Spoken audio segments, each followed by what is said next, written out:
Hello friends, मी हर्षाली आणि तुमचं स्वागत आहे माझ्या नवीन व्हिडिओमध्ये. गावाकडचे केमिकल फ्री आंबे.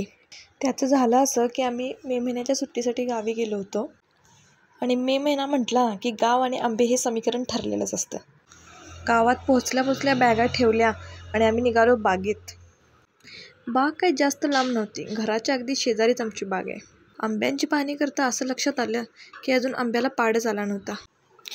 मग असं ठरलं की अजून 15 दिवसांनी आंबे काढायचे. 15 दिवसानंतर पक्ष्यांनी चोची मारायला लागल्यानंतर तो आंब्याचा कलर बघितल्यानंतर लक्षात आलं की आलाय पाड आता. मग लगबग सुरू झाली आंबे काढायची. मग एक जवळचं झाड पकडलं, मोठंच्या मोठं उंच, ज्याला भरपूर आंबे लागले होते आणि ते आंबे काढायला सुरुवात केली. झाडावरून आंबे काढायच्या तशा भरपूर पद्धती आहेत, पण आम्ही एक 2-3 पद्धतीने आम्हाला जमेल तशा पद्धतीने आंबे काढले. पहिल्यांदा उंचीवरचे आंबे काढण्यासाठी काका वर चढले. त्यांनी हळूहळू अलगद एक आंबा काढला आणि त्या बकेटमध्ये ठेवला. हळूहळू करत दोरीच्या साहाय्याने ती बकेट खाली सोडली. खाली बकेट पोहोचताच पप्पाने अलगद बकेट धरली आणि तो आंबा खाली ओतला. आंबे खूप अलगद काढावे लागतात. जर एखादा जरी आंबा आपटला तर त्यामध्ये कीड धरते आणि मग जर आडीमध्ये असे आंबे टाकले तर बाकीचे पण आंबे कुजून जातात. त्यामुळे आंबा खूप काळजीपूर्वक काढावा लागतो. दुसऱ्या बाजूने आंबे थोडे खाली होते, त्यामुळं मग आता झेलून काढायचं ठरलं. एक आंबा तोडायचा, परत तो खाली टाकायचा आणि पोत्याच्या साहाय्याने तो आंबा झेलायचा अलगद, म्हणजे तो फुटत नाही. असं करून दुसऱ्या बाजूचे आंबे पूर्णतः काढून घेतले. आंबा झेलायला इथं आम्ही प्लास्टिकचं पोतं यूज केले, पण पूर्वीच्या काळी जे गोणपाट असायचं ना, त्यामध्ये आंबा खूप छान उतरायचा. आता झाडावर असे आंबे उरले होते जे हातानेही निघणार नव्हते आणि उंचीवर जरी चढलो असतो तरी निघाले नसते.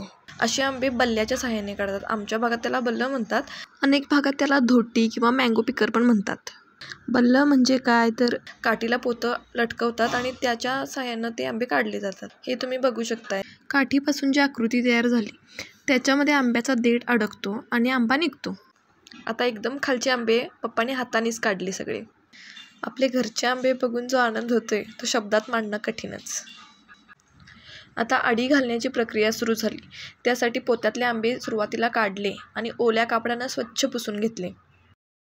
आता हे पुसलेले आंबे घेऊन गवताच्या 2-3 लेअरमध्ये ते झाकून ठेवले. गवतामध्ये कशी गरमी असते त्यामुळे ते पटकन पिकतात. बॉक्समध्ये पण थोड्या आंब्यांची आडी घातली होती.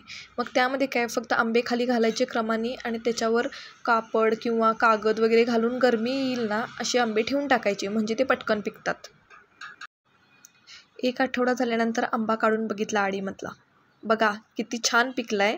थोडा हिरवा रंग दिसतोय, त्याला पिवळा हिरवा असा मिक्स कलर दिसतोय, पण बाजारातल्या पिवळ्या रंगापेक्षा तरी हा बराच आहे, कारण तो केमिकल घालून पिकवलेला असतो आणि हा नॅचरली पिकलेला आंबा आहे, विदाऊट केमिकल.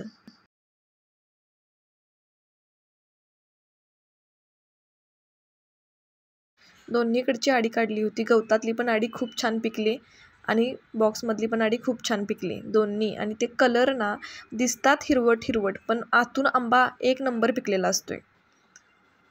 आता बाजारात उपलब्ध असणारा आंबा किंवा कुठलीही फळं ही केमिकल शिवाय पिकवली असं होणारच नाही. प्रत्येक फळात हे केमिकल असतंच आणि त्यामुळे कॅन्सरसारखे रोग उद्भवत आहेत. त्यामुळं आपल्या घरातली किंवा आपल्या रिलेटिव्हमध्ये कुणाची काही फळं असली तर तिथून घेण्यास काही हरकत नाही. आपला नॅचरली पिकलेला आंबा कापण्यासाठी तयार आहे. रंग बघा फक्त. असे भरपूर आंबे मी कापले आणि भरपूर आंबे मी खाल्ले. पूर्ण पुढचे 15 दिवस जोपर्यंत मे महिन्याचा सीझन होता तो आम्ही आंब्यांनीच साजरा केला. आंबा जरी वरून हिरवट पिवळा दिसत असला तरी आतून तो किती पिकलाय बघा. तर तुम्ही पण आता पुढच्या वर्षी ऑर्गॅनिकली पिकलेला घरी पिकवलेला आंबाच घरी आणा आणि तोच खा. धन्यवाद. Bye bye.